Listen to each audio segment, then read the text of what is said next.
The screen is black. A low hum builds like distant engines, like something approaching. Then silence. A single question appears: what if the war has already begun and we just didn't notice? Cut to satellite imagery, the Middle East at night. Lights flicker across cities, but some regions are darker than before. A voice begins, slow, controlled, serious.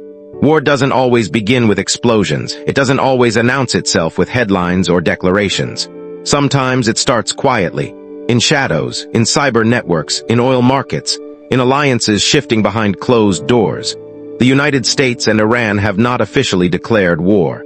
And yet, for years, they have been locked in a conflict that spans continents, economies, and ideologies.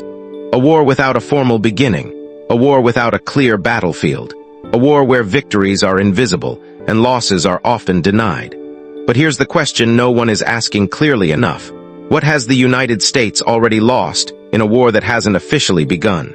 This is not a story about a future invasion. This is not speculation about missiles flying tomorrow. This is about now, about the present, about a conflict already unfolding across multiple dimensions: economic pressure, cyber warfare, proxy battles, information manipulation, strategic influence. This is the modern battlefield, and in this battlefield, loss doesn't always look like defeat.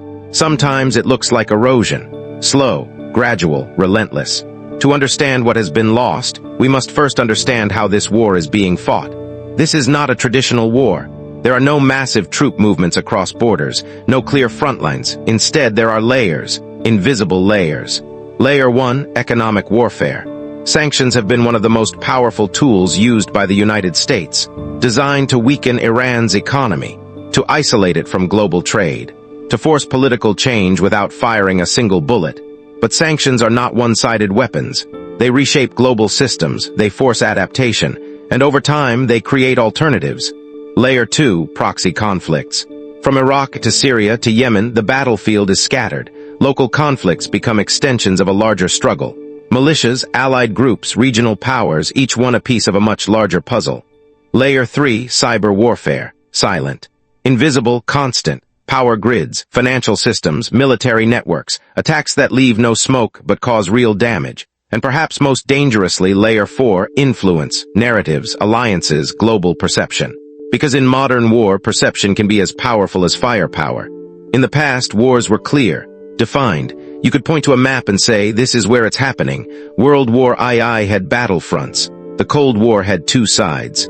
Even conflicts in the Middle East had visible turning points. But this is different. This resembles something closer to the Cold War, but more fragmented, more unpredictable. Back then, influence was divided between two superpowers.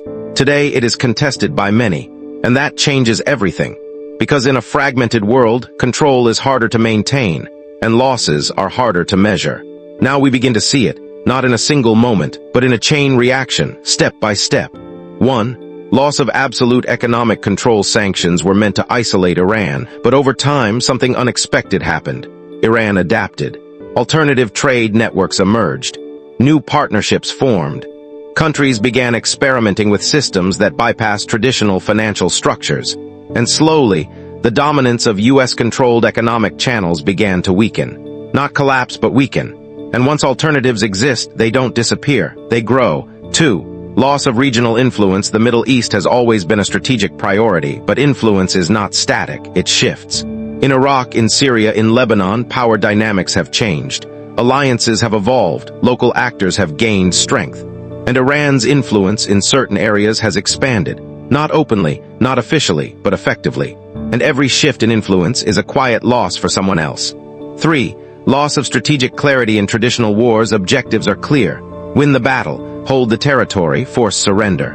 But in this conflict, what does victory even look like? Regime change, containment, deterrence. The goals are not always aligned, not always consistent, and without clear objectives, strategy becomes reactive, not proactive. And that is a loss of direction. 4. Loss of monopoly on power projection. For decades, the United States had unmatched ability to project power globally. Military bases, carrier groups, rapid deployment. But modern warfare doesn't always require large-scale force. Drones, missiles, cyber tools, these are cheaper, faster, harder to detect, and they level the playing field. Now smaller actors can challenge larger powers in ways that were once impossible. That doesn't eliminate U.S. strength, but it reduces its uniqueness. 5. Loss of narrative control. Perhaps the most subtle loss is the loss of the story. In the past, global narratives were easier to shape. But today, information moves instantly. Different perspectives spread rapidly. Conflicting narratives coexist, and influence becomes contested. In this environment, controlling the narrative is no longer guaranteed. And without narrative control, perception becomes unpredictable. If this trajectory continues, the effects compound. Economic alternatives strengthen. Regional alliances deepen. Technological parity increases, and the gap between traditional power and modern influence narrows. Not overnight, but steadily. And that is the key. This is not about sudden defeat. It is about gradual transformation. A shift in how power works, a shift in who holds it, and a shift in how it is challenged. So what has the United States already lost? Not a war, not a battle, not a territory, but something more subtle, more foundational, pieces of dominance. Fragments of control, certainty, clarity, exclusivity, the kind of losses that don't make headlines but reshape the future. Because power is not only about what you have. It's about what others no longer depend on you for. The screen fades to black again. The hum returns. Quieter this time, more distant. This war, if we can even call it that, is still unfolding. No final outcome, no clear ending. Only movement, only change. And the question remains, if these losses have already happened, if the battlefield has already shifted, if the rules of war have already changed, then what comes next? And what if the real conflict isn't about winning at all, but about who adapts faster to a world where no one can truly dominate anymore?